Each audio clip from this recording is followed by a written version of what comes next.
All right, there's a new shark circling. Kind Snacks founder Daniel Lubetzky is going to be joining the Shark Tank panel for season 16. Longtime shark Mark Cuban is leaving the show. Some of Daniel's most notable investments on Shark Tank include Yellow Leaf Hammocks, as well as deals with Fit Fight, Tandem Surf, and HumViewer.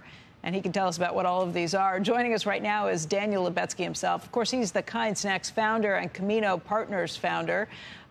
Daniel, thank you for being here. First of all, why jump into this tank? What is it about Shark Tank? What do you want to do there? Shark Tank is a magical, very, very unique show already going into 16th season, 5-time Emmy Award winner that brings together all generations. Like, I watch it with my kids and I use it as an opportunity to teach them a little bit about business. We pause and we discuss valuations. We discuss what the entrepreneur is doing right and wrong. It's a really entertaining. They found the right magic to keep people really, really entertained while teaching them about entrepreneurship and the American spirit and the incredible opportunities that our country affords us all. Yeah, I watch it with my kids, too. It is an incredible teacher of things that probably they're not learning in the school system all that often.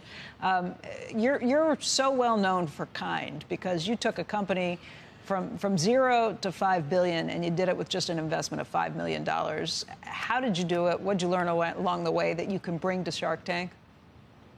I think what's interesting on my experience that I can bring to Shark Tank is just the success of Kind, but also the failures before it. I had 10 years, Becky, where I was like making 2 steps forward, 3 steps backward with my first company, Peaceworks. And all of the mistakes I drew then, I drew the lessons to then get it right for Kind and just describe what happened then. And so I think I can bring to the entrepreneurs every step of the way from when I was a one-person operation in the windowless basement of my building, right across from the trash compactor. There was like spewing all these noises and smells, all the way to building, 5, 10 team members, 10, 20, 50, 100, 400, 500, billions of dollars in revenues. And it's, in my experience, the mistakes, as long as you're self-reflective, are as important as the successes because they teach you how to calibrate and pivot.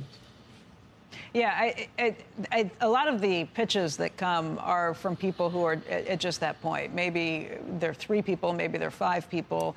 These are very small operations that a lot of times have great ideas. What do you look for in those pitches that makes you decide, okay, this is somebody I want to put my money on versus, no, I think I'm going to pass on this one?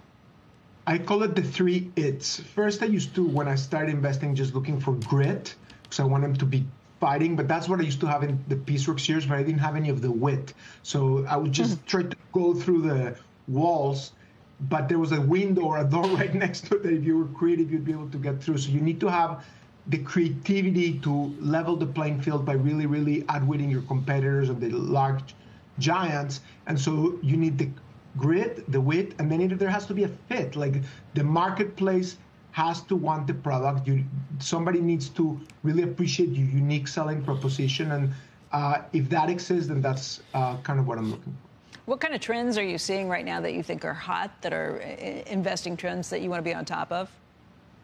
Well, through Shark Tank, we invest very early stage, but through Camino Partners, we invest much later stage, $20 million to $100 million investments.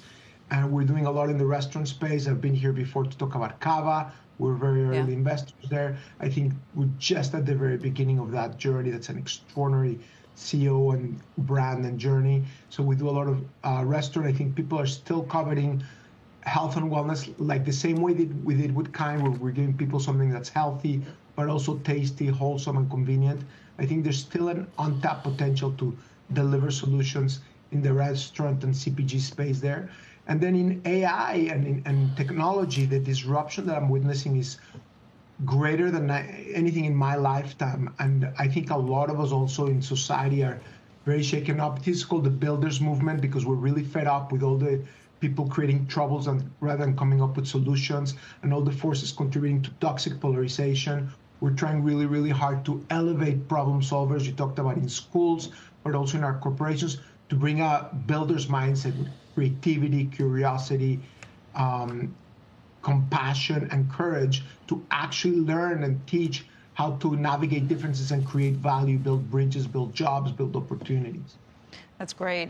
Daniel, very quickly, the Fed cutting rates by 50 basis points. What does that mean for the entrepreneurs that you're looking at on Shark Tank? What does it mean for businesses that are very small businesses that at this point that are hoping to become bigger? My advice to small businesses is to not get distracted by that. For the big boys like you guys, it matters. For the guys starting out, whether you're one person or 500 people, you can break through all of that. Kind grew triple digits from its day that it was born. For the first 10 years, cash flow positively and profitably, and that included going through the financial crisis, 2007, 8, 9, 10. Every year we would go triple digits. I didn't even understand what was going on. We're just holding on to the rocket ship. But if you have a good product, a good culture, a good team that you're empowering and giving them ownership, nothing can stop you, not even inflation. Not to say that it's not super bad for the economy, but for the entrepreneurs, for the people at those junctures, just focus on your product and your value proposition.